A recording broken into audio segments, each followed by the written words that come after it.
Thanks, Chris. Liege Games. Let's do this, baby. Because we got some big stuff roundabout talking up this week. Lots and lots and lots and lots of games launching. Big ones, but also small publishers. And, you know, I am a firm believer that you support at all levels. The big ones get a lot of the eyes, but the small ones need the attention too, because that's where the big ones come from originally. So, if you missed any of my videos earlier in the week, the post-Essen news. Then we had top things on my Kickstarter list right now. And spoilers, a couple hours after that video got posted, someone sold a copy of Czar on the Board Game Geek Marketplace. And guess who picked it up? This guy right here. Awesome timing. Anyway, then if you missed it yesterday, I'm going to tell you right now, keep your eyes on Vagrant Song. My playthrough with spoilers with a rules overview of the first scenario of Vagrant Song from Weird Miniatures was up as well.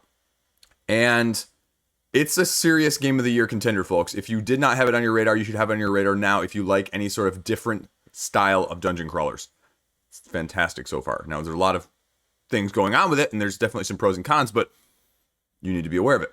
And then, obviously, the other big one. If you missed it on Thursday, my 5 big budget busters of upcoming crowdfunding campaigns in the next month's nebulousness, you need to check those out too, if you're anything like me in terms of taste.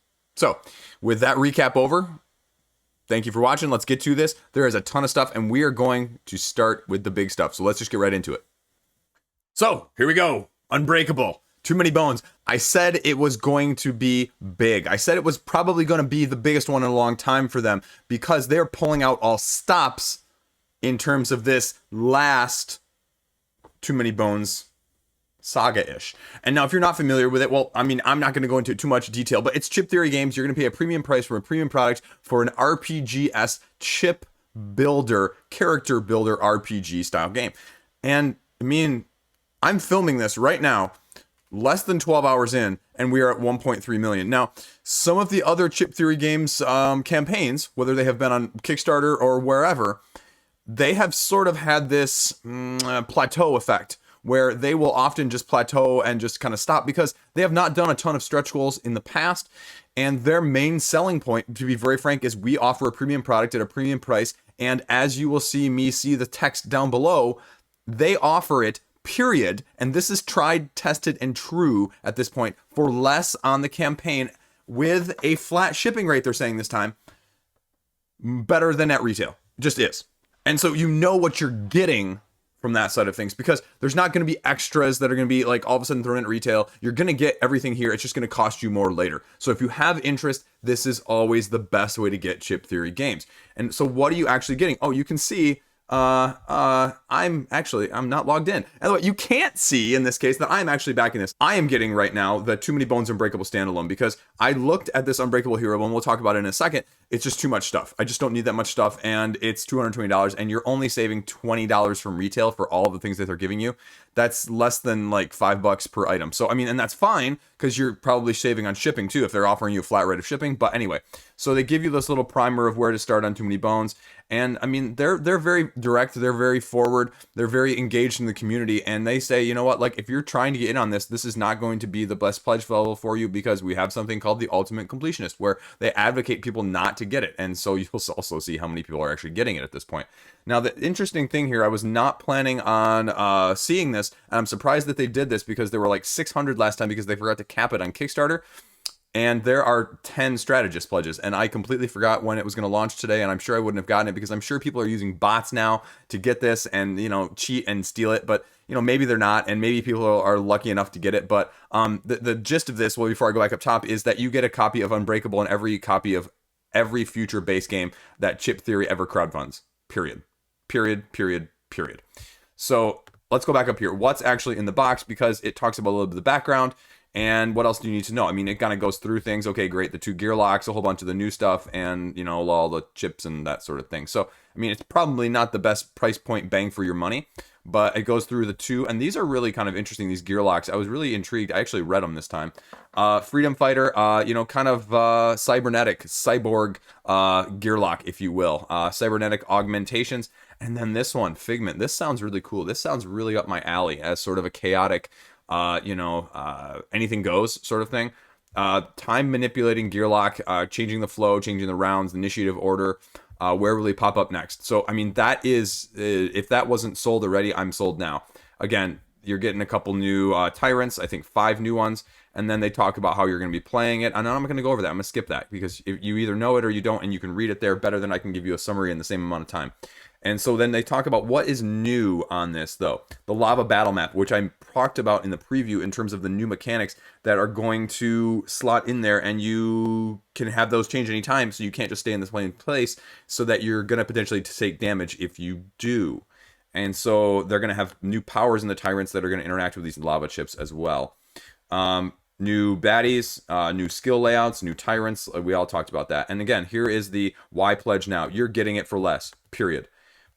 That's just, it is what it is. And then affordable flat rate shipping. And that's what they do on their website too. But, you know, again, like they say on there, for how much longer, to be determined. So this is what I was talking about in terms of the pledges. And this is why I don't need this pledge right now. Because the standalone, great. I don't need 40 Waves of Daelor. I probably would maybe consider Rage of Tyranny, which is rejuvenate the tyrant battles with new waves to play. But the 40 Waves of Daelor is mixing in more stuff to Undertow. And I don't have Undertow, so I don't really need it from that side of things. And I may end up getting 1 or 2 of these other gear locks. But either way, I mean, if I'm not going to get all of this stuff, it's better to get just piecemeal because you're still saving more money. Again, here you go. Base game, I just traded for a copy. That's also the reason I'm getting into this, because I wasn't planning on it, and I traded for it locally last week, and so I'm in. Now, here is the Just Enough Bones. Here's the all released content in terms of the playable stuff, and here's the Ultimate Completionist. 136 times. That's almost up 30 people from when I looked earlier this afternoon. So that's insane. That's insane amount of money for this game. The only thing I've seen close to that is KDM. And KDM has a more ravenous following and fan base than Too Many Bones does, by a long shot. But that's a whole nother soapbox to get off of. And anyway. So I mean, I'm getting the crossover pack because I was following beforehand, and then I'm looking at a few of these new ones. The Carcass doesn't really look interesting to me. Tool turns baddies into tools and shelter and food. Nope. Polaris, though, magnetic use of weapons and items sounds interesting. And then Static is the martial arts master. So I'm looking at those 2 gear locks. Although, individual gear locks for $30 is probably not a great price, considering the expansion goes for $30 here too. So that would be the question for me. I'm looking at sort of these 3, which would be another 90. Which again is 270, which is still $50 less than this. So that's probably what I'm looking at. And they got some playmats here. They got the Trove chest, which they announced right before the campaign was going to be available, and some of the deluxe stuff. A bunch of stretch goals as well that I don't think that they were expecting to have all unlocked here, because we're already up to 1.3 million in terms of stretch goals, and this is a lot more stretch goals than any of their other campaigns I've ever seen unlocked. So I don't know if they're spacing it out, or whether or not they're planning on doing it the way they were planning on doing it prior to this. But they definitely look like there's some compensation in terms of that. But they often have these $50,000. I mean, they will have those set. And if you look back at their other campaigns on Kickstarter, those are the common stretch goal gaps that you're used to seeing. And again, it goes through the background. It goes through everything you need to know. And it gives you the flat rate shipping there. I mean, so $15 for all of that stuff that I just mentioned, or for like this pledge. I mean, that's insane. That's insane value. Yeah, it's going to be what it's going to be. So this is their 13th, it said at the bottom there, and this looks like it's going to be very interesting. Now, again, I can't believe that they're going to get out of the Too Many Bones universe, and I can't believe that they're going to just totally abandon this. So what I really expect at some point is something else within this universe that's something else completely different. But we also know that they have Skyrim on the way as well, and what that's going to look like and how that's going to be maybe taking over a little bit of their product line in the near future. That'd be interesting to see. We also have Burn Cycle, so it's going to be very interesting, and I think this is a really cool concept, and I'm not sure if I'm going to like it, but I'm going for it. So there you go. Too Many Bones Unbreakable. Let me know what you think. Okay, now we have Lords of Ragnarok. Again, filming this less than 12 hours after it launches. It's already up to 600 and nearly 50,000 euros, which, I mean, shouldn't be really a surprise. It's just a question of how high it's going to get, because again, sort of like the other games, sort of like, you know, the comparison, I haven't looked into it too much, so I'm going to go into a little bit of hyperbole here. How does it differ from Lord of Hellas? I mean, Quackalop's video, I'm sure, is on this page that he put out. Board Game Co. also had theirs out too. They're doing day stretch goals, it looks like, just on the top here. And do you need both? That's going to be the biggest question. Kingdom Rush, all of these, you know, sequels, do you need the second one if you already have the first one? Is it going to be like Nemesis and Nemesis Lockdown? I don't know. Now, again, Mythic Pledge is the one they're advertising up here, which is the Sundrop one. Okay, we saw some of this on the page itself in the beginning. Nordic mythology with a sci-fi twist. So it's just the iteration of the Greek, as they did with Lords of Hellas. Now they say, okay, you're still doing these three things. You're still getting the monuments, you're still hunting the monsters, you're still doing the battles. But you have runes to promote your troops. You're upgrading your troops, essentially. Taking control of monsters, or there's going to be alliances. And I feel weird about alliances, because alliances was sort of a turnoff for me a little bit in Rising Sun. Because if you end up with that odd number, somebody gets left out, right? So how do you balance that on that side of things? You know, the one thing I'll say just by looking at the top here, I like the fact that they have the cosmetic add-ons, because that's the one thing I'll say about Awakened Realms. If you don't want a ton of the extra cosmetics, they don't often pledge lock gameplay content with the cosmetics as well. So I like that side of things as well. Multiple victory conditions, as I said up there, those are the ways you win. Now, I would argue that the first couple games are not going to be 90 to 120 minutes unless they've done something to significantly speed up this game. I mean, your first couple games maybe 3 to 4 hours. And that is the biggest barrier to me personally playing a game like this, because again, you've heard me say with other things, I do not have 3 to 4 hours to play. Most times I have 2 to 3 at most, and even then it's most of the time we're playing a couple, you know, 2 or 3 things, maybe 1 occasionally. It just kind of depends. If there's any question with the Awakened Realms, with the Simons, the core pledge is always going to give you the best value, because you're going to get all these stretch goals, which will usually give you a full expansion from that element. And again, the aesthetic value of the Awakened Realms has never been the issue. Again, how much do you care, like how true these are to the actual true side of Norse mythology? Take that for what you will. Now, I don't think they're doing far departures either, but I mean, how much abstraction do you like of that?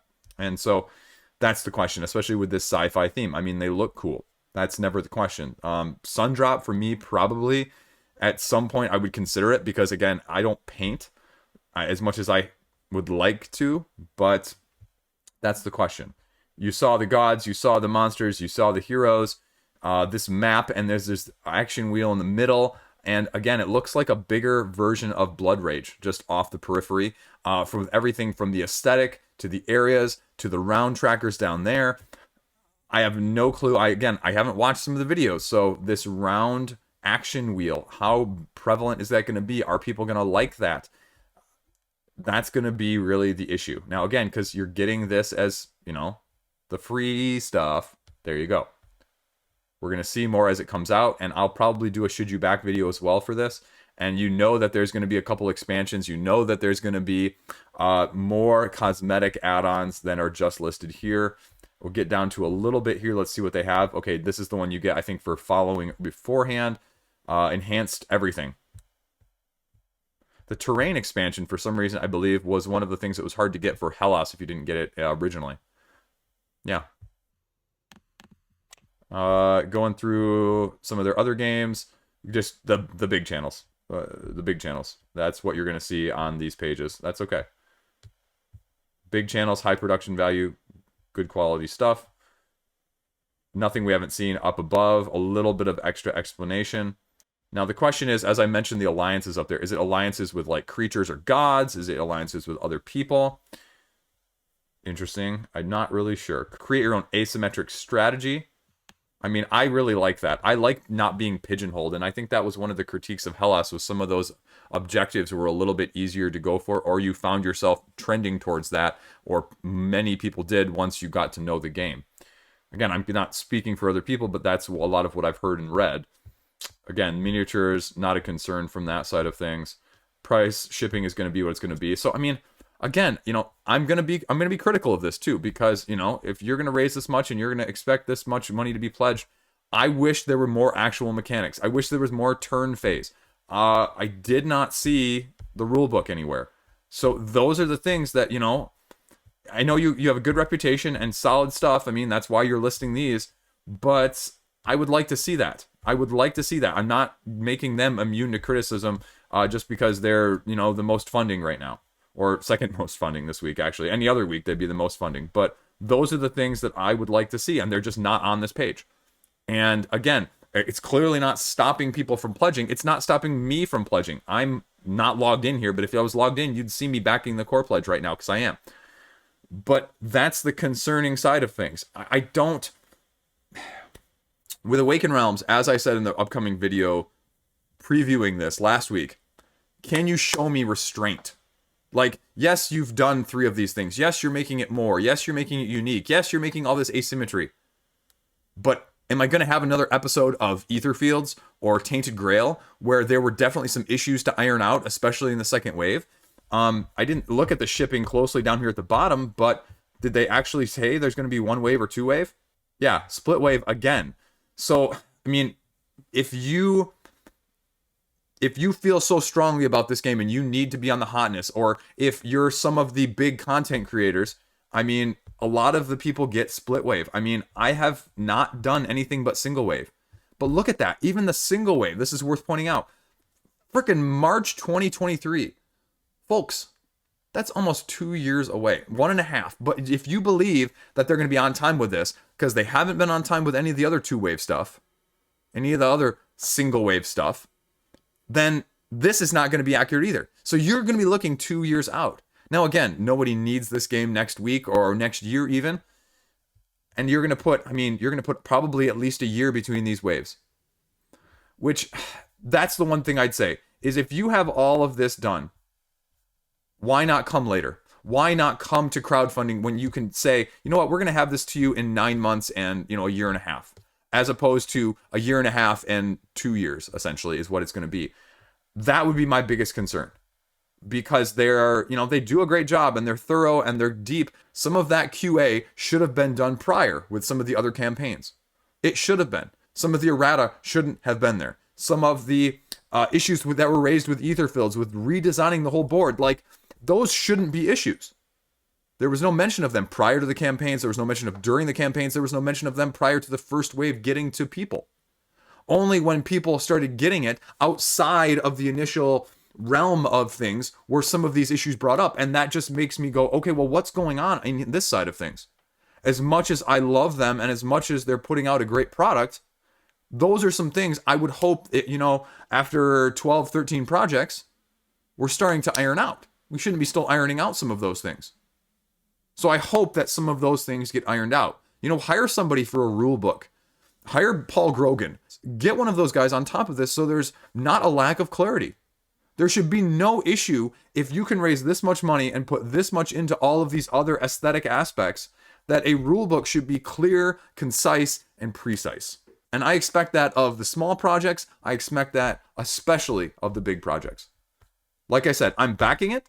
But I think those things are uniform across crowdfunding, across board games in general right now. So, Lords of Ragnarok, it's making waves. Check it out. This is another one that I was really interested in that sort of flew under the radar that I'm still not sure about. I've been in contact with Stone Sword Games, Senjutsu. They were going to try and wrangle me up one of the prototypes that's floating around the US. Don't know if I'm going to have it by the end of the campaign, but this is a very interesting one because, one, it sort of flew under the radar as sort of the big surprise this week. Because it's also, you know, it's also not that high priced. It's not, you know, $369,000. You normally look at that on the first day and you go, oh, well, they must have like $100 or $200 pledge, right? Well, they don't. And that's because they have 4,200 backers already. Now, the interesting thing is, and it'll be interesting to see how they fund after this, because they've got two 48-hour pledge levels, the core game as well as the deluxe. And, you know, the miniatures are one of the big differences there. And you can kind of see, okay, what are you getting here? There's the core and the narrative solo campaign. And the early bird gets you the Kusari Ninja, you know, portion of things as well. Whereas the deluxe version gets you the solo narrative campaign 2, the battle mat, the rings, and the slipcase as well. So, I mean, that's not a ton of stuff. And the difference is $68 and $49. So for $19, that's really not a whole lot. But what I don't like is if I choose the deluxe and then I change later to getting the early bird core pledge, can I still get the early bird discount, or are they going to, do it that way? And so I'm probably going to back this after this video and ask that in the comment section, because that would be my concern. Like, if I just can't switch and still get the early bird on either level, or if the early bird is translatable for whatever level you back on. Some people are flexible about that, some people aren't. So I need to look into that a little bit. But this is sort of like a little bit different version of the one-on-one battler. Even though it says it's 1 to 4 players, it really strikes more to me as a 1 versus 1 battler. Now you can do the 1 versus 1 versus 1 versus 1, or the 2 versus 2, I think, but that's the question. And so I've seen mixed. I watched a couple of the reviews. I read a couple of the reviews as well that were really interesting. Some people love it, some people really weren't as fond of it because of how it works. You're basically drawing these cards, playing them, and then doing them in a blind sense, so you don't always know what the other person's going to do, and you can't always predict how things are going to go, because it is a little bit more action programming. Now, the other thing you need to know in this is it comes with both the ability to have pre-constructed decks, and they're hitting all the stretch goals here, and there's some empty terrain, and a little bit of upgrades in terms of the components. And you can see here some of the add-ons as well, 2 of these individual characters that are unfortunately not included in either of these pledge levels. So that's something else beyond that. But they each come with 2 characters instead of 1, so 2 character card plaque. But what I was saying was, there comes with the option for do deck construction, where you can form a unique ability card deck, or you can skip it and do pre-constructed abilities. Now, that's the question: is would it be close enough if you had one person doing one and one person doing the other? Or is it going to be too lopsided then, because the deck construction person is just going to be overpowered and the pre-constructed ones aren't necessarily going to be as powerful? And then if you're doing deck construction, are you taking deck construction from a big deck? Are you taking them from a set collection, sort of like Sakura Arms does, and using it that way? I don't really have a good sense of that, but it talks about the abilities, and you grade them in terms of how strong they are. And core ability cards are available, so it looks like you're gonna have some specific and some core, to answer my own question right there, in terms of what you're gonna be able to do. And so this one, these one-on-one games are really tricky, because they're so nuanced, and there's so little difference, but there's also such dynamic difference, that it really, for me, playing them really gives me the best sense of that, which is why I haven't picked up Twisted Fables yet as the other most recent 1 versus 1 battler in the line of Battlecon, Yomi, and Exceed. And if you've watched my channel at all in other videos, I'm a huge fan of Exceed and Battlecon, especially Exceed. And so that is up my ilk, and this has to be too. And it's not as high, frankly speaking, price point as I was worried about. I was worried that this was going to be like $100, right, for these miniatures and these guys. And the one thing I'll say, though, is right here you go. Choose an ability card, play it face down, simultaneously reveal, and the highest initiative. And so people were critiquing that it's sort of a blind play. Well, that's what Exceed is too. And so if you don't like that one, you're probably not going to like a lot of these games, like the ones I just mentioned. But if you do, I mean, I guess the concern is, okay, because this is more 3D, like with Exceed and Battlecon, it's straight line. Like, you're going in the straight line, you're going to run into each other. With this, you may just swing and miss. You both may go in a completely opposite direction, swing and miss each other, and nothing may happen. And again, if you're okay with sort of a blindfolded dueling aspect of that, well, then you might want to give this a heavy shout. And that's why I'm going to be backing this and sort of seeing where this goes, because that is kind of up my ilk. I don't mind that, because especially if it plays quick and it's first 1 to 5 wounds and it only plays in 20 to 30 minutes, well, then I'm not, subjugated and tied to the table with it, and of not being able to play anything else if I want to play something else afterwards too, which, is cool. And the overhead is relatively low. But again, it goes back to my comment of, is deck construction going to be the same as deck building? Because, with Sakura Arms, you're both deck constructing. With Exceed, you both have a pre-built deck, and they're balanced each from those sides of things in order to give some stability. But when you offer both, can you have a game where each person is doing their own unique thing? So pledge levels there, the reviews, the videos here.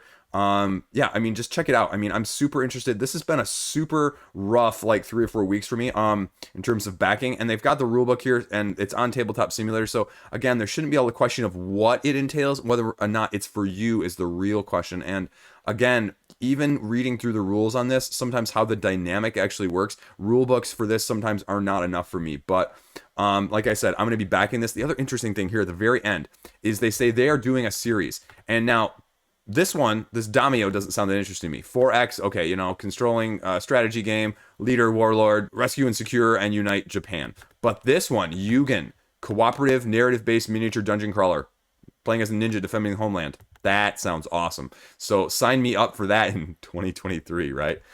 So anyway, shipping is going to be what it's going to be, and there you go. But that is why Senjutsu is also super high on my list right now. So check it out. Next up this week, we have Steam Up, a Feast of Dim Sum. And this is a really cool concept. I mean, it's 3 times its funding goal already.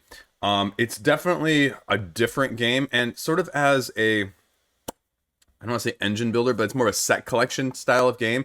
It's definitely unique. And Hot Banana Games here has done relatively well for themselves, I would say, because, I mean, it's already been tried and tested.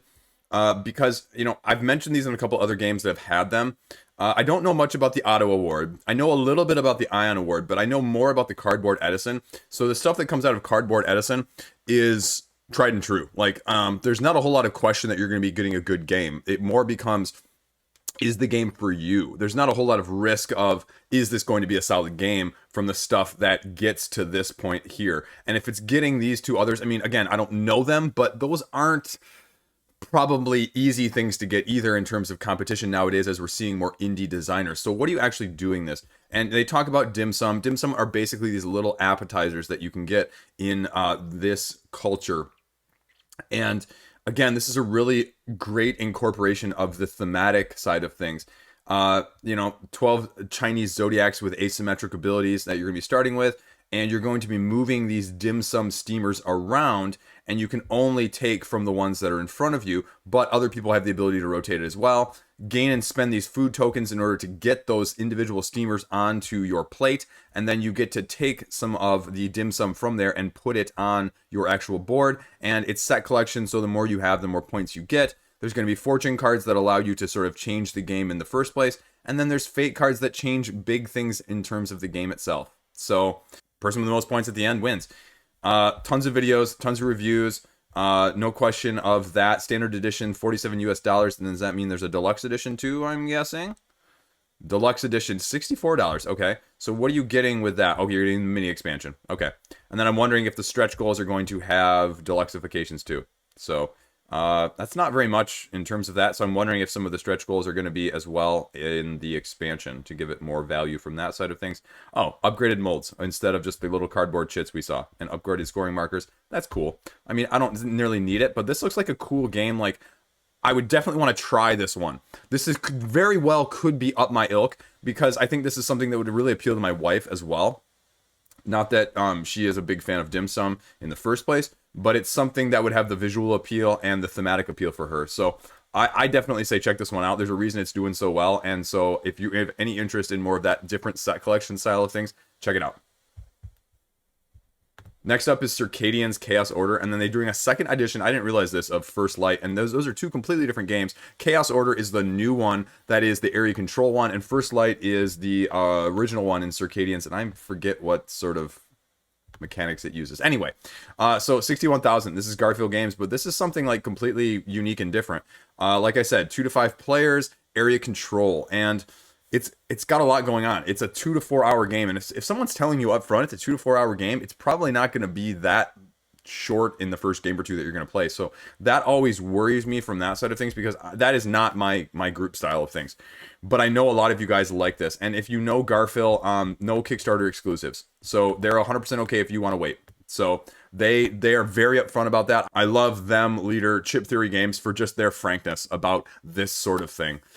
Whether or not you like it is a whole nother issue. Whether or not you want to support it then or save a little money, it's up to you, but they're very upfront about it. I don't feel like it's a bait and switch. There's no, well, it might come to retail or it might not go to a retailer distribution. It's also just refreshing to have this, and I like being able to reward this sometimes with my money. Now, again, this is not going to be my style of game, and to be honest with you, I'm not really a big fan of the aesthetic in either of these games. I just don't like it. That being said, I don't think the aesthetic has any effect on the actual gameplay because Garfield Games is known for their gameplay. I mean, with all of the West Kingdom games, I mean, they're very, very well thought of. And I would think that this one is going to be the same. And the difference here is that this is a competitive area control game with 6 asymmetric factions that are going to be uniquely building and constructing and, you know, trying to have their own unique win condition. And there also can be controlling relics on the map as well over 6 rounds. So, again, this is heavier than I'm used to dealing with. There's a lot more Euro mechanisms, they say, in here. I have no doubt that the massive replayability is there. And I have no doubt that, again, that this is going to be a solid game. Now, the question just is it going to be a solid game for you? And they've got the rulebook out here so you can already dive right in. There's a ton of information out here. Everybody seems to have a video already here. So, again, here's the second edition of First Light. And everything you need to know along with that. So they're very upfront about that. The pledge levels, again, there's relatively fewer pledge levels usually with these guys. Yeah, and these are all languages. So yeah, that's about it. That's about all you need to know. Shipping seems to be relatively reasonable. It is what it is. And yeah, definitely different from that side of things. So if you're interested though, Circadians, cast out or check it out with First Light, second edition. Now next up is Grove, sequel to Orchard, the solo small box game about harvesting fruit, right? 9-card solitaire game. This is just from Side Room Games. I have no idea. I'm not a solo person, but I've only heard good things about Orchard. So if you have any interest as a solo person, I definitely say you check this out. 18 cards in this one, orange, lemon, and lime trees, and new wild element glades. And so you're trying to combine them in ways to help you score and maximize them out. This is going to be solo game. This is going to be solo game, solo game, solo gamer. If you are a solo gamer, this is going to be great. So you can get one copy of the game for $15. You know, as a very solid solo game. I don't think you can probably go wrong with that. It tells you how to play the game right here in terms of the turns and laying down the cards and putting down the dice that allow you to manipulate things and just allowing you to get more and more from that side of things. And they have challenges. They've got online play. You can get both games for $28. So, again, I don't think there's any question of if this is a solid game. It's just whether or not you are a solo, strictly only player. And if you are, then this definitely has to be on the table of things in terms of interest. If you aren't, it's probably an easy pass if you're like me. But it's intriguing. It's solid. Has a good pedigree. So, check it out. Next up is For Glory, Champions expansion and the second printing. Now, I have known nothing about this, but I actually just saw Jeremy Howard prompting. I guess he was able to play through, and he was really emphasizing this as well as a solo game for those that are looking at something unique as you're doing this gladiator schooling and clashing in arenas with a card-style game. And so you're getting a new expansion as well as the second printing for this game. And they're offering you, though, a free expansion to go with it here that's going to be Kickstarter exclusive. So you need to know what you're getting into yourself here. Okay, so we've got new stuff. Best deck builder ever. Okay. It's very good. Again, there's their video. And okay, great. We got a little bit of all of the big guys out there for this one. And they kind of go through it. I've never heard of this one. I've never played it. I never even knew about this beforehand. So this was one that I have no experience with. It'd be nice if they told me what it was and how it played a little bit. I mean, they talk about it right here. Expanding via deck building, recruiting and training, and upgrading their abilities. Controlling them against opponents and using your attacks and clever combos. But is this... Okay, 2-player games. Finally, we get one of the quotes. 2-player games. So you're going head-to-head in this. Head-to-head deck builder. Okay, that's interesting. That's very interesting because, guys, I don't really have a 2-player deck builder. Now, again, I don't think my wife would like this because... she does not like the take that side of things as much in the 2-player games. She just doesn't. And so that would be my biggest problem with a game like this is I don't know who I would play it with. And I'm not, as much as I don't mind playing stuff solo in order to like learn it and be able to play it with others, I'm really not like a solo gamer. Like I want to sit down and play a game solo by myself for a lot of enjoyment. And so for me, the games like this are a community activity, whether that's 1 person or 3. But that's the question. And so, I mean, I look solid. These multiple use cards, look great. And adding a whole lot more to something like this really could be really cool. There you go. There's the solo mode that Jeremy was talking about. Solo playthrough.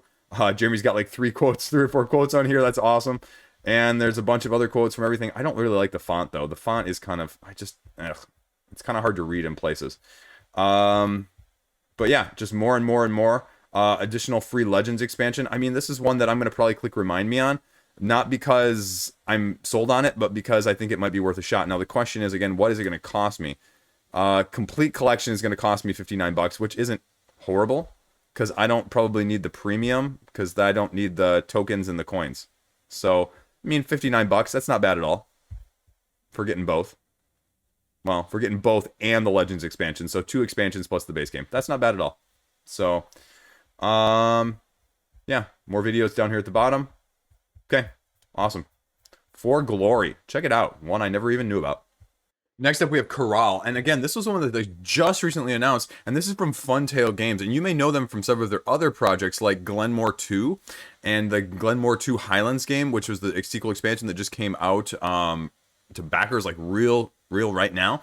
And so this one is under or just over 50% funded. And so I have no idea what to make of this one because there's not as much information on the page as I would like. And now they're going with a deluxe edition versus a retail edition. So that's a very interesting concept. They talk about the other ones here and they give the little scores in Board Game Geek.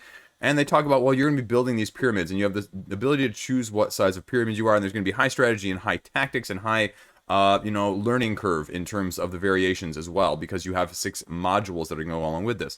And so they go through all of this and they kind of give you an impression of what it's going to be. Resource management, strategic building, card management, speedy, slow rounds, multiple ways for victory. Okay. Then you start to get in the videos of a little bit of how you're playing. You get a bunch of quotes.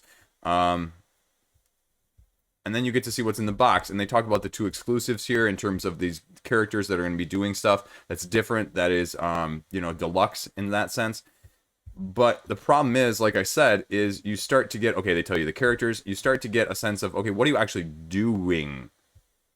You know, I'm over 50% of the way down the page now, and there's no telling me of any specifics of those mechanisms. You just threw out a bunch of keywords and you said, okay, well, that's great. And now you tell me there's modules. Well, I don't know what I'm modulating in the first place. So when you've got quotes here, I have no idea whether it's Alex or Shira, what I'm actually doing with those quotes.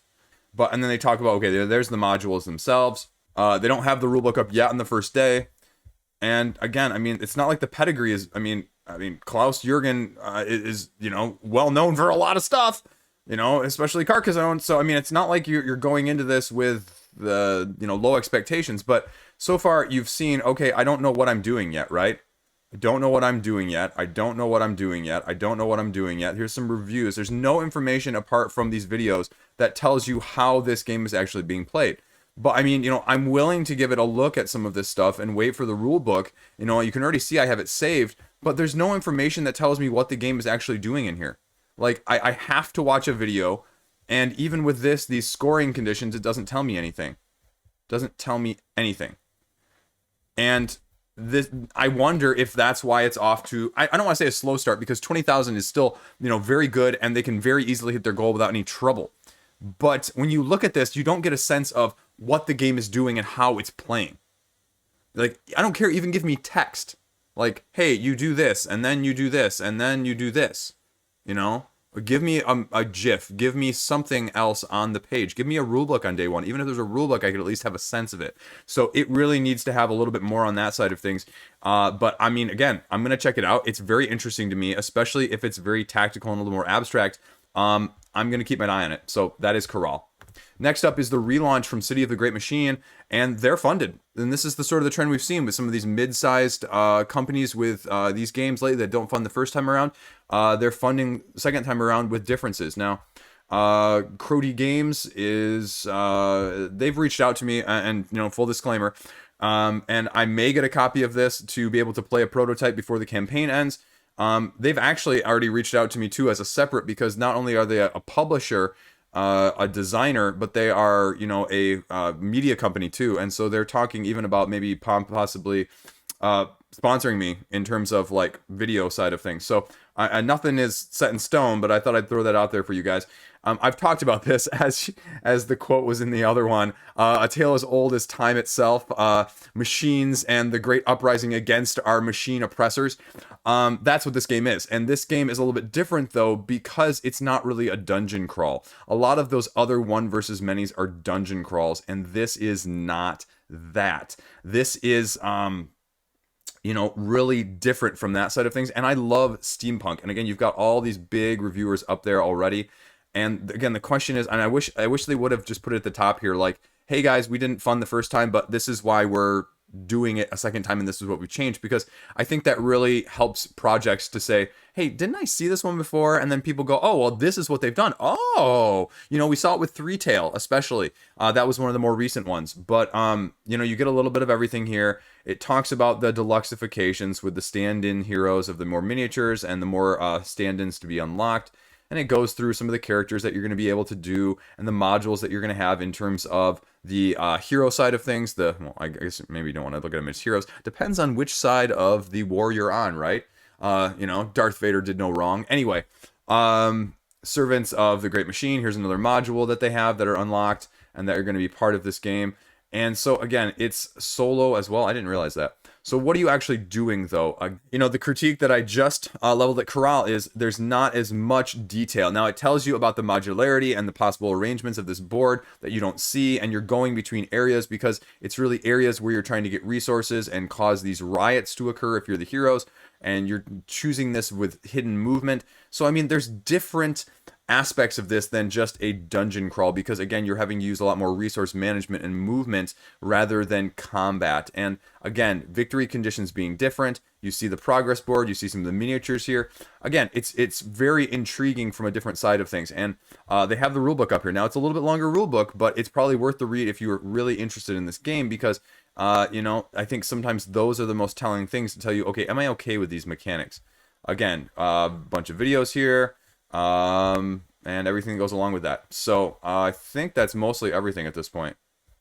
Yep. So I mean, it's interesting to see, and I'm interested to see where this goes. But I mean, again, one versus many is a very divisive mechanic, regardless of how much you like themes or not sometimes. So it's going to be interesting to see where it goes and kind of what happens with it. But there is City of the Great Machine. Check it out. Now we have Rocket Cats, right? This is the Worms or Worms Armageddon side of things based tabletop game. And it's really interesting because it looks like it plays a lot of people, like up to 7 people. And it's sort of action programming with these characters on the board through card use.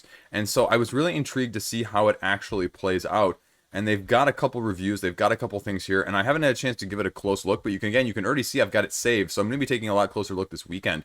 And there's only one pledge level at $45. So it's a little bit nice from that side of things. But I'm not really sure if it's going to be for me or not. Again, Scorched Earth, Worms Armageddon side of things. And it's a strategy party game, which again is a very interesting niche. And it's programming as well. With very interesting, I have not yet seen how this is done, a built-in physics engine. And there's the rulebook right there. So I'm going to be taking a look at this. And you can kind of see how it actually goes. The rules girl has an overview there. Okay, so what you're doing, you're planning 1 minute to discuss your plan. But there's a traitor on your team. Okay. Interesting. Already semi-cooperative is a very interesting way to go. So you know who the traitor is, maybe? Okay, yeah. Take out the enemy cat low on life, launch things at opposing players, and maybe even knock them off the platform. So what are you doing? Drafting isn't unlocked until you've played a few games. Once it's unlocked, you're given 8 cards, choose 5 you want to play. So 5, choose 1, pass remaining 4, so you're drafting essentially. Okay, that's fine until you have 5. Place them 5 down in the face order which you want them to be played. And whether you choose the top or bottom action to tell whether or not which side you want to take. That's interesting. I like that mechanic. It's predetermined and you have to choose, and people are going to have to figure it out. Flip over your card, take what happens there. Now, interesting, I would not have expected this in terms of that. So, only to have your teammate dive in front of it. Okay. 6 to 13 players. Okay, wow. This is definitely not for everybody, but it's something unique and it's something different. And so what I really hope from these is if it's not for you, or what people will see is they'll see this and they'll look at some of these mechanics, like that action programming side of things with a little arrow, and use that in the future, because that's a very interesting mechanic, because I can see that being used in deduction and bluffing games, but also other playing games like this as well, whether it was something like a Gloomhaven or even like an Exceed. That would be a really interesting mechanic to take. So that's Rocket Cats. If you're interested, check it out. It's already funded. So there you go. Next, we have Legacy of Atmos, the Tellus Crusade. Now, I talked about this one a little bit last week. It's more of a skirmish game. And again, skirmish games are hard hits or misses on crowdfunding lately. We've seen some big ones and we've seen some small ones, but overall, I'd say it's definitely tough competition. And unfortunately, I think this is the end effect of that. It's only about a little under a third of the way funded. And the question always with these, again, it was skirmish, is there's so many, and there's so many well-established skirmishes at retail. Like, why would I back a new skirmish on this side of things that I can't tell what it's going to look like, or I can't tell how innovative it is? And, you know, you say deck building concepts, RPG, like leveling up. Okay, great. 2 to 4 players. What are you going to be getting from that side of things? I mean, it looks beautiful when it's all painted, but what do you need to know? Okay, 8 legendary characters. There's going to be a fate system, spells, combat. I mean, but, you know, again, when I'm seeing this, you know, you could insert any skirmish game, right? Or almost any skirmish game. And so why this one, though? How does this compare? Like, if I was putting on a new skirmish game, just like if I was putting on a new card game, like that was a dueling game, like, what makes your thing different? Compare yourself to something else that's out there so I have a baseline, especially for someone like me who isn't into skirmish games at all, right? Okay, a little background, great, sounds good. A little bit of the character background, okay, great. Here's a little bit of everything. Now, the interesting thing also here is they're doing the STL files, so you can just get the STL miniatures if you want, or you can get the game as well. So that's interesting. You don't see that with a lot of the other skirmish ones either. I mean, and it's a 3-digit price point, which is not insignificant. Because we see games now like Gatefall, which, you know, is skirmish miniatures and a mid 2-digit price point. So that's always the interesting thing of, you know, knowing what the competition is out there as well. So, I mean, all this stuff is fine. You're telling me what's all in this stuff too, and this pledge getting, you know what, 2 expansions as well. But, I mean, this is a massive page. It reminds me of a couple other games, even like Millennium War, the one I reviewed and previewed back earlier in the year. I mean, there's so much stuff, though, that, you know, I'm 2/3 of the way down here. You've got stretch goals that you're not even close to, which is, again, is fine. You got to anticipate some of that stuff. That's a whole nother conversation, though, with the recent news the day I'm filming this of the cancellation of Taverns and Dragons. But finally, you get down here to the bottom. You get to a rulebook. You get to a faction rulebook. And then you finally get down here. You're 3/4 of the way down, and you see, okay, what are you actually doing? So you're drafting, and then, okay, you're selecting your card. It reminds me more of, like, the Edge Darkness from Awakened Realms, more than anything else. And again, you know, how do you compare? But again, I mean, it looks more miniature than game to me, just on peripheral glance. But I have no idea, but I mean, obviously you want more info. But, I mean, like I said, skirmish games are tough market right now. So, Legacy of Atmos, check it out. Faction Fighters, 2-player card game. Funded, $2,000 of $2,000. Get an early bird promo card. You're just basically, I believe, combining factions and going. It more reminds me, I think, on the periphery when I was looking at it last week, of more of like Epic, the card game, than, you know, something like Exceed. And that's okay. And so no M energy, no mana cost, no damage tracking, simultaneous play. One faction joins the fight each round there. Okay. Online, print and play. Yeah, I mean, this is very much reminds me of Epic in that sense. Let's see. Draw 2 cards, but you can only play the same color from the same faction each turn. And you're claiming treasures. Play colorless fighters to boost strength. Combo. So here you go. Here's the full rules. 2 cards, face down, simultaneously face up, match them when you're playing them, and then trigger abilities. Player with the most victory points at the end of the game wins. Interesting. I mean, compact, quick, something slightly different. We'll see where it goes. Not a huge fan of the artwork, but it's okay. This is an indie game. This is the games that you look for on Kickstarter to support, because these are the ones that truly wouldn't get support or wouldn't get make it to retail otherwise. So, yeah, kind of cool. Faction Fighters, looking for a 2-player card game, check it out. Kabula. I just got an email from them today that they're going to be sending me a prototype. I just contacted them months ago, and now today was the update. So this one's struggling a little bit, though. It's only about a quarter of the way funded, and it seems I'm not sure I go with this tagline. Unbelievable stupidity. I mean, I guess that is not the most endearing to people looking for like a little bit higher concept game. So I know what they're going for there. You need to, know your audience though too, because nowadays I think some of this crudeness, especially like the party game-esque crudeness, is kind of fallen out of favor. So especially if you've got like this thing on there too, like how eager are people going to be? Because nowadays, I mean, people are just more sensitive to that, and I am too, to be frank. I'm very much more sensitive to that, the things that go into my house. So King of Average, meet the Kabula. So you're trying to steal this tree is the gist of this game. All sorts of crazy things happening. Death is impossible. Everyone killed is immediately revived. So it's a take that game. It's a heavy take that game, but it is not a player elimination, which is really interesting take on things because we don't see a lot of that. It reminds me more of like Black Rose Wars, which has done that more recently. The hero who has the Kabula, when the Herald is defeated, wins. But after you steal it for the first time, death is permanent. So even the Herald can wipe you all out. Okay, interesting. Actions. Body parts are life. Spend them to activate. Walk, rest. Sort of take that using weapons, using your systems. Okay, aim your attack somehow. So it'll be interesting to see when I get it to see what it actually looks like. And another interesting thing here is you're unlocking characteristic traits that give you, I'm assuming, abilities here. And you kill monsters, you get them as familial pets. Interesting. That's cool. Read the rules right there. And here we go. A little bit of reviews. In the box, 50 euros. That's kind of cool. Illustrated map. Now, is that like neoprene? Is that just cloth? Is that just, cardboard folded? That'd be interesting. Again, I would probably just go with all standees. If you're running into, if this is gonna have to like cancel and relaunch, that'd be the one thing I'd say is don't add miniatures for the sake of miniatures, because we just saw with Beast, right, that you can get away with just standees if your concept is really, really good, and maybe the price point gets lowered by a couple euros and you get a couple people in. So that would be pretty good from that side of things. But I mean, again, this is one of those two where why isn't it funding? I don't know. It just isn't sometimes. And it's going up against significant competition. And so the competition is so fierce nowadays. And here we go. Here's all the other miniatures at the higher level. So if you want to get all of them, including STL files, you can. I'm going to be intrigued. I'm going to be intrigued by this. I'm going to try and play it, in a week or so after I get it. And we'll kind of see how it goes. Hopefully it starts to pick up some momentum. But there's Kabula. Check it out if you're interested. Now, Dutch Resistance, I had this one on the wrong date, and then it kind of looped around, and I forgot about it, frankly speaking.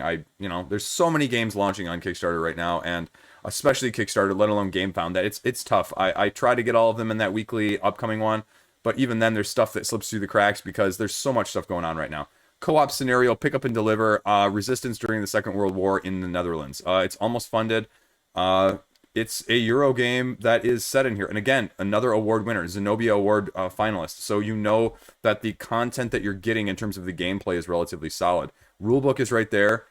Pick up and deliver is not my forte interest whatsoever. I just don't.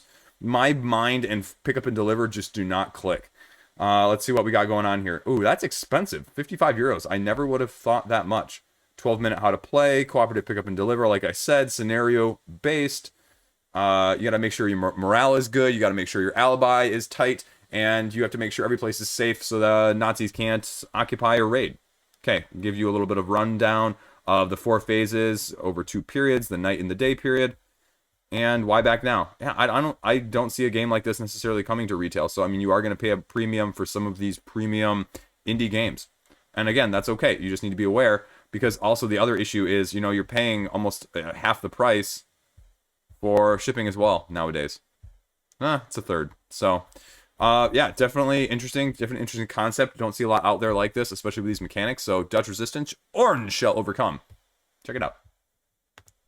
Reinforcements. Again, something that's almost 200% funded. Something I didn't really know a whole lot about prior to this campaign. So, this has definitely got to remind me, just because I kind of like the little aesthetic here. It reminds me of like the 8-bit aesthetic. Okay, so what are you actually doing? Basically, the concept is they take the card game War and they try to make it into an actual game with strategy and skill. And that's what they're calling reinforcements. And, I mean, it's an interesting concept. Okay, build up your army, Okay, great. Attack your opponents. Okay, so you have options, essentially, is what it kind of looks like. But then they each have kingdom actions, because you have 3 different suits, essentially that. Combos, attacks, hidden stacks, gain the colors. Kingdom action, draw a card, pick it up, and serve as a new foundation. This is a lot of lingo here. Okay. Summoning totems to help you dominate with mages. I mean, this is one that I would probably have to try. Like, as much as I critique some of the other ones for not having these GIFs, it's just kind of like splurting out, like, here's some stuff that we do, but how do you do it, and what order, and can you do all of this stuff? That'd be the main question in this. So finally we get down to the how to play, and so I would have to watch a playthrough, but this is also one where I could see people, like, needing to be the right group. You know, like when we talk about Shut Up and Sit Down has, like, a right group for certain types of games. You know, I think you would need the right group for this, but I can see that this is interesting, and I love this. I have not seen this on too many other pages, but whenever I see it, I want to, shout it out. What do you like? What is this going to give you? I don't know if there's a lot of... I don't know if I go all the way that way with skill. But definitely compared to, I guess, Go Fish and Uno and War, yeah, there is. And it's right in the middle. Okay, that's fine. Yeah, I can believe that. How many players? 5 cards to a player and kind of go. That's a good price, too. $19 for an early bird. Okay, I can see why this is funded. What are you getting here for 20 more bucks, though? Fancy box, fancy upgrades for 8 more cards? Nope. 4 more cards. The 4 totem cards, it looks like. So, oh no, wait, the 4 totem cards are there. So you're only getting just the bling for that. It doesn't really look like there's anything extra. The Mythic Edition, again, 3D. Yeah, so, I mean, unless there's different cards here, I would see no reason not to get the $19 one right now. 79 minutes at the time of me filming this, so probably won't be getting it then. But anyway, it looks like a neat concept. It looks like it is exactly what it is going for in terms of the aesthetic, in terms of the lightness, in terms of just the party-ish with a more accessible theme. So I kind of like it. I can see why it's funding, I can see why it's doing well, and I can see why people would like it. So if this is your ilk, which I'm guessing some of you will actually be interested in this, check out Reinforcements.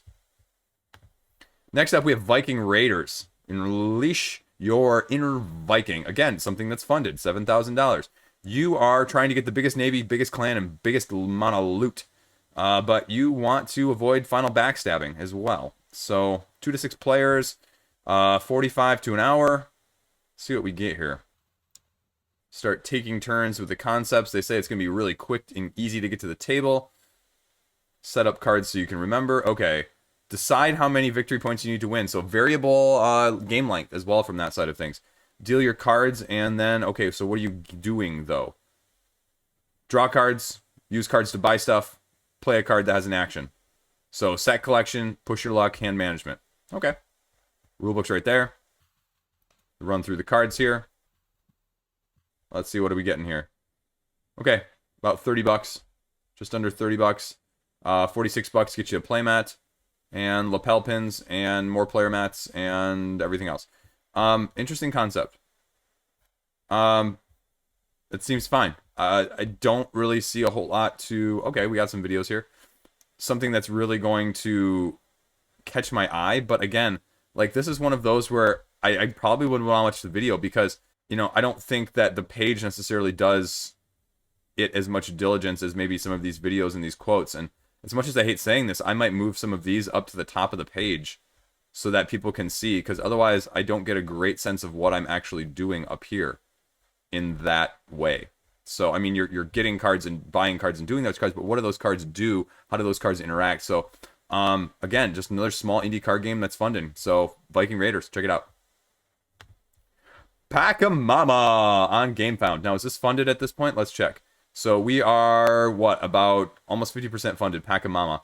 Chilean, Andean mountains, and it's more of a harvest side of things. And so if you know Sit Down, you know them from Dive and Magic Maze. And 45 euros, so we get straight to the top, as all GameFounds do. And then we get to the stretch goals, and then we get to the add-ons, and then finally we get to the game contents, and then finally we get to know what actually is this game.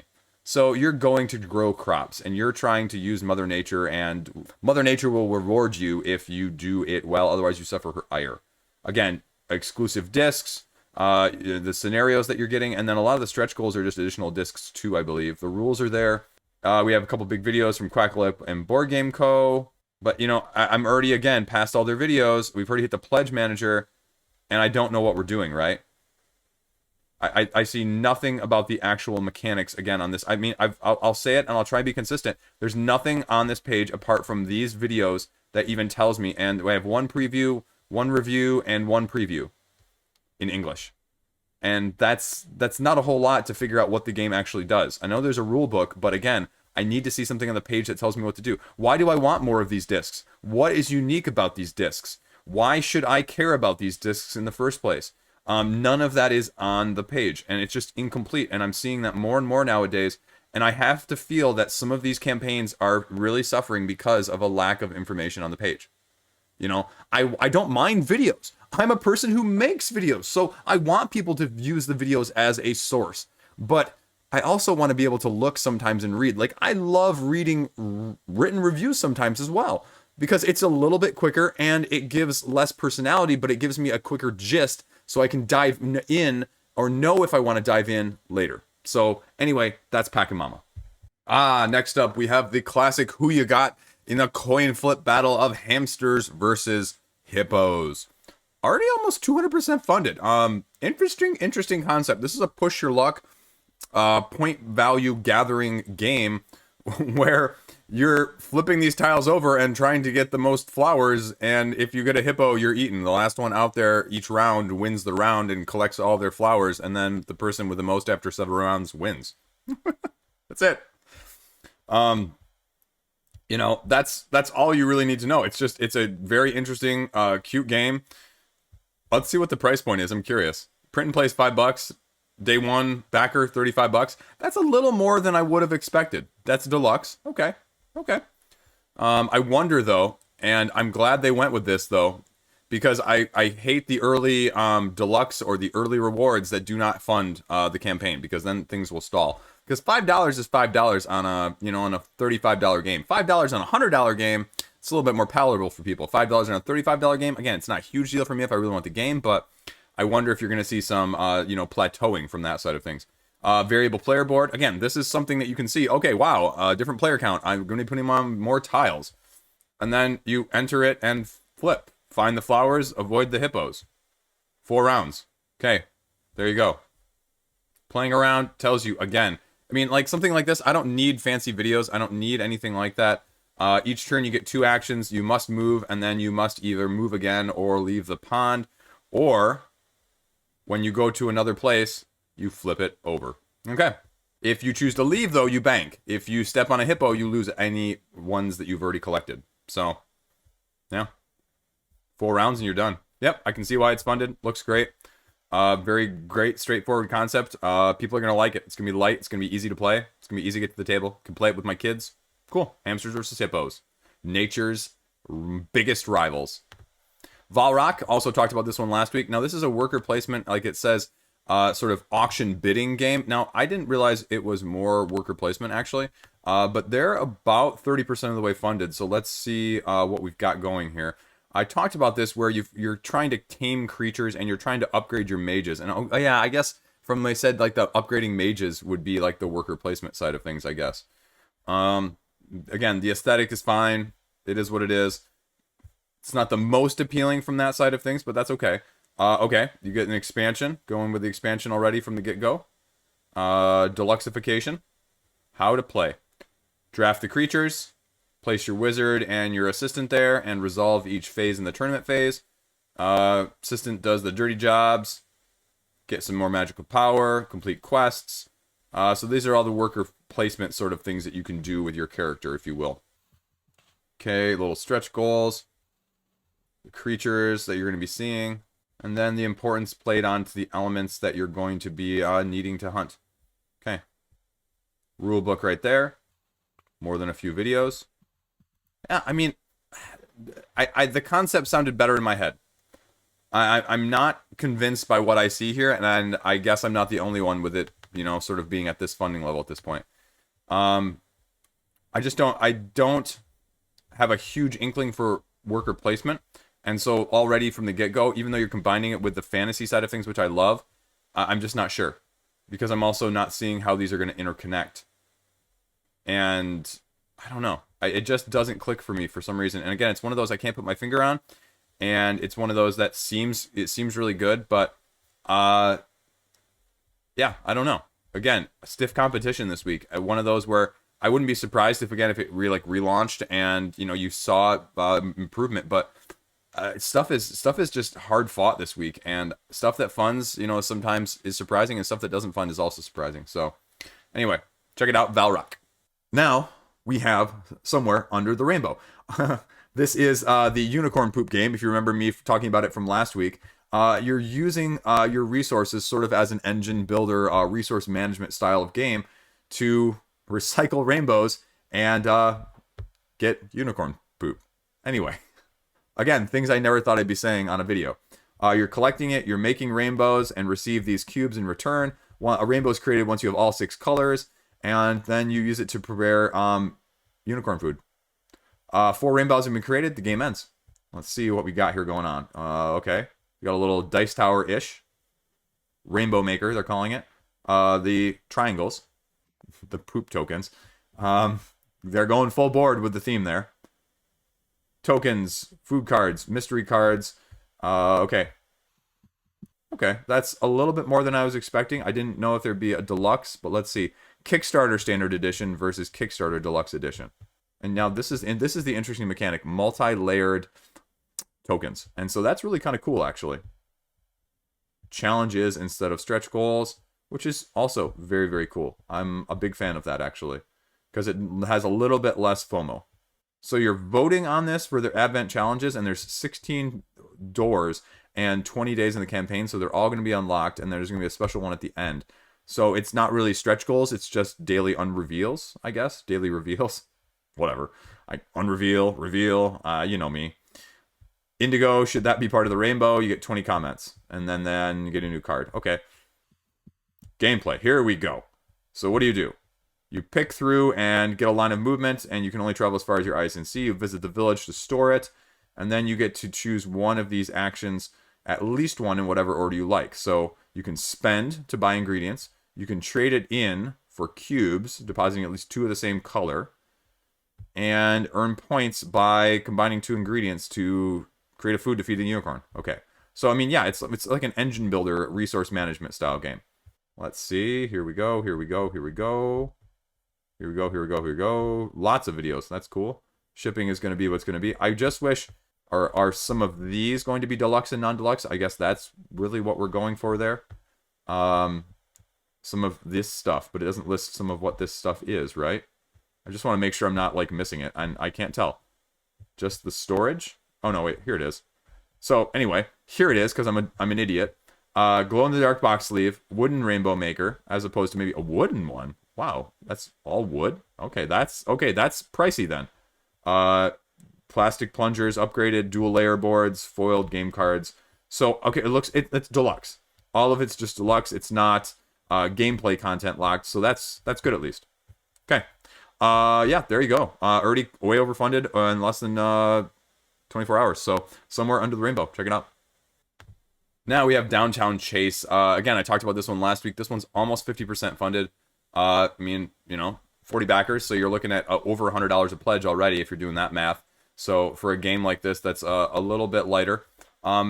The game is basically this premise of you being one of these mob bosses, and you're trying to assassinate this guy who's running away from you on a predetermined route in the game. And you have to go and get the right weapon and then meet him in the right spot where that weapon works in order to do it. But you're going to have to be dealing with other people along the way, because it is a little bit versus player, as well as player versus environment in that sense. And you have the ability to duel or fight each other if you end on the same space as someone else. Again, like, I'm not a big fan of the aesthetic. I don't think the miniatures are something I really need from that side of things. So I think that's just, some of these Kickstarter games, I'm completely okay with it. Others, it just doesn't click for me. So, yeah, I mean, here's the $64 one, which means you have a bunch at these. Okay. That doesn't make a whole lot of sense in my head, that funding so far. Anyway. Weapons interaction that you're going to be doing, the PvP element that I said. And you can have that fight one-on-one. and they tell you how to do it. And if you're the one who eliminates this Johnny guy, then you win, but everyone else is going to be trying to do the same. Again, plenty of videos, plenty of links, a bunch of Instagrams as well as YouTube, so a little bit of everything. Print and play is only $10. They give you the separate STL files as well. I don't know. It just doesn't appeal to me, but I mean, clearly there is some interest in it, so we'll see where it goes. Again, like, just stiff competition, higher price point for something that you know, I'm a little surprised by, and I wonder if the price point, again, if it was cheaper and if it was standees or even just cars, you know, colored car wooden meeples would be almost as appealing to me, you know, but again, I'm minority, so I'm usually wrong on that side of things anyway. But that's Downtown Chase. Check it out if you're interested. Okay, that's it. And you know what? Again, sorry about the video earlier in the week. I have no clue what happened to that Vagrant song. Like I have no clue if it's my computer or if it's YouTube. I mean, this is like the second time in a month, and that seriously is freaking irking me. Because, you know, it's one file, it's 47 plus minutes, and all of a sudden, you know, I'll be honest, it's partially my fault because I didn't look and see that the final video was only 7 minutes, but it doesn't make any sense. You know, I convert the anyway, that's a whole side tangent. So, a lot of good stuff. I'm backing like 6 campaigns right now, 7 campaigns on Kickstarter, and I'm not sure how many of them I'm going to keep. I did end up, spoilers, keeping, keep the heroes. I just scenario-based co-op, something I can play with the kids. That's short order. It struck home to me. I was an early bird, so we'll see if it ends up being something that I really like or not. But I could see it going either way. That's about it. Upcoming video tomorrow with a little TV talk. We'll kind of see what else comes about this weekend. You know, I have a couple other ideas. We're getting to the end of October, starting to think about the big things in November. I just have a lot of stuff that needs to get played. I have Limbo Eternal War that they sent me a while ago that I owe those guys that I need to get played. I need to get Mythwind played. I need to get a little bit more Vagrant Song played because I need to get my review out as well so I can give you a more complete, because I don't want to do it just based off of like a little bit of it. I want to give you a broader concept of that. But yeah. Let's see what else. I don't know. That's all I got. I'm not going to blab on too much longer. This video is already long enough. So anyway, thanks. Thanks for watching. Thanks for clicking. Thanks for subscribing. Thanks for getting me to 4K plus, and we'll see where we can hit by the end of the year. Maybe we can do 5. That'd be awesome. Okay. Stay classy. See you around.